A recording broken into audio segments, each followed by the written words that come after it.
Trump बार बार अपने speeches में कह रहे हैं 1913 तक तो हम लोग टैरिफ से ही कमाते थे, इतना पैसा एक बार आ गया कि मीटिंग बैठ गई कि भाई करना क्या है इसका, और उसके बाद 1913 में इनकम टैक्स आ गया।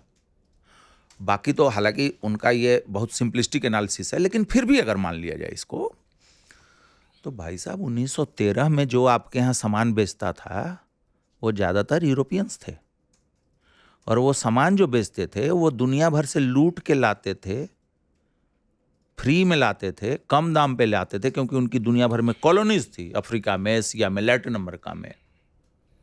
और वो सामान पे आप टैक्स कितना भी ले लो, अगर मान लीजिए कोई चीज़ मुझे फोकट में मिली हुई है, 5-10 रुपए उस पर खर्च आए हैं, आप उस पर 5 रुपये टैरिफ भी लगा लो, क्या फर्क पड़ता है? 10 रुपया तो तुम्हारी ग्राहक को देना है ना, मुझे क्या फर्क पड़ता है? तो आज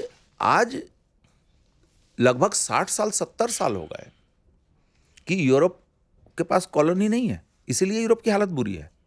और आप 1913 से पहले का सिचुएशन इमेजिन कर रहे हैं। आपसे तो इंडिया बिजनेस नहीं करता था 1913 से पहले अमेरिका से।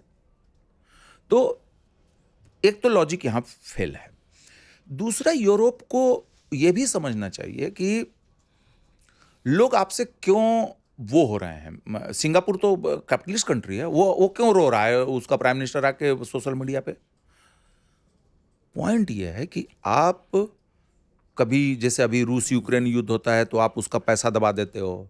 किसी देश की सरकार अगर आपके मन की नहीं है तो बैंक ऑफ इंग्लैंड में रखा हुआ उसका सोना जब्त कर लेते हो।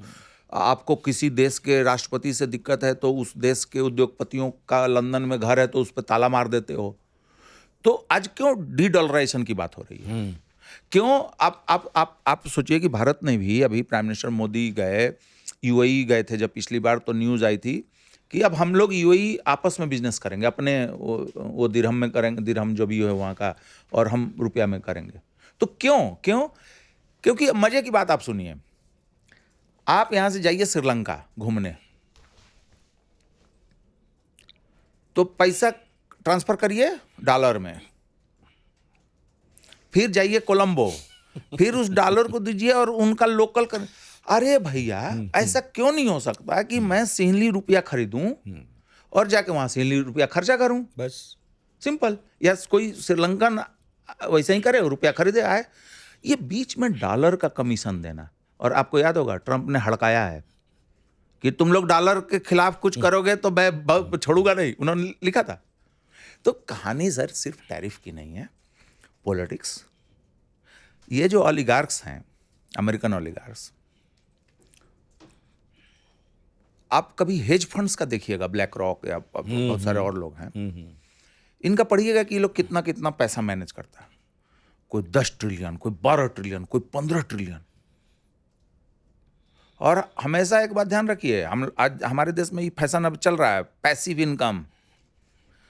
पैसिव इनकम का सिंपल मतलब क्या होता है, जो अमेरिकन इकोनॉमी का मेन बेसिस है, जिसको फिनांस बेस्ड कैपिटलिज्म कहा जाता है। चाइना का जो कैपिटलिज्म है वो मैन्युफैक्चरिंग बेस्ड है। सामान बनता है, खेती करते हैं, आप अनाज उगाते हैं, बाजार में जाते हैं, बेचते हैं, 2 पैसा आप मुनाफा कमाते हैं, उससे आपका घर चलता है। सिंपल, प्लेन एंड सिंपल है। पैसिव इनकम में क्या होता है कि पैसा आपने डाल दिया, घर खरीद दिया, किराया आ रहा है, खा रहे हैं। यह जो मेंटालिटी, यह जो इकोनॉमिक सिस्टम है, तो देखने में बहुत ल्यूक्रेटिव लगता है। अरे हम भी डाल देते हैं शेयर में, यार सोए रहेंगे तब वो पैसा बढ़ेगा। लेकिन उसका अल्टीमेट क्या होता है? उसका अल्टीमेट ये होता है कि बहुत सारे लोगों को कंटिन्यूसली चूसना पड़ेगा उस मशीन को चलाने के लिए। मान लीजिए मैंने 5 रुपए का शेयर खरीदा, आपको बेचा 7 रुपए में, तो आपको फायदा कमाने के लिए किसी और को 3 रुपया उसका जेब काटनी पड़ेगी उसकी।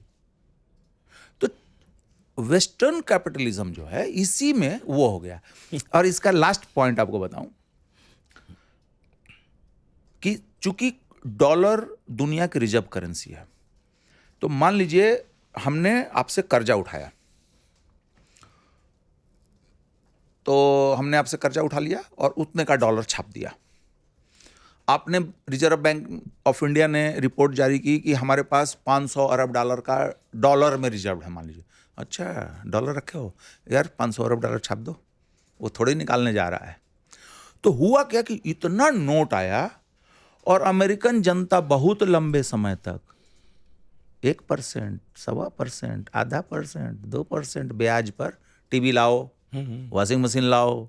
जैसे हमारे यहाँ बीच में ये कुछ साल पहले ही बीमारी हुई थी, जो अब रिपोर्ट हो रही है, क्रेडिट कार्ड डिफॉल्ट बढ़ रहा है, ये बढ़ रहा है, वो बढ़ रहा है।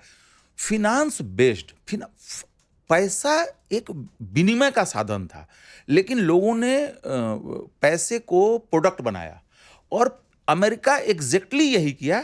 तो लास्ट में क्या हुआ पता चला, अरे यार $34 ट्रिलियन का तो कर्जा हो गया। और चाइना ने क्या किया, देखिए बॉन्ड, अभी उन्होंने बॉन्ड में कुछ पैसा बनाया है, 5% हुआ है 30 साल में। बॉन्ड होता है कि मैं आपसे कर्जा लूंगा और उसके बदले आप मेरा बॉन्ड खरीद लेंगे, सरकारी बॉन्ड। तो जापान, चाइना, सऊदी अरब, ये बड़े उसके खरीदार, कर्ज, ये सबसे ज़्यादा कर्जा देते हैं, क्योंकि नकदी सिर्फ और सिर्फ चाइना के पास, गल्फ कंट्रीज के पास और जापान के पास है, कुछ जर्मनी के पास है। बाकी दुनिया में किसी देश के पास वो नहीं है। जैसे अगर आप हमारे यहाँ भी फॉरेन रिजर्व देखेंगे तो आपके कर्जे से कम है ओवरऑल जो वो है। तो चाइना ने ये सोचा कि भाई 2%, 1%, 3% इस पर हमको ब्याज मिल रहा है, इससे तो बढ़िया है कि इस पैसे को उठाएं और अफ्रीका में इन्वेस्ट कर दें, इंडिया में इन्वेस्ट कर दें, कहीं इन्वेस्ट कर दें, साउथ ईस्ट एशिया में इन्वेस्ट कर दें, वहां तो ज्यादा रिटर्न आएगा ना। तो स्थिति ये आ गई कि अमेरिका के पास अभी कैश का जरिया खत्म हो गया है, लिमिटेड हो गया है।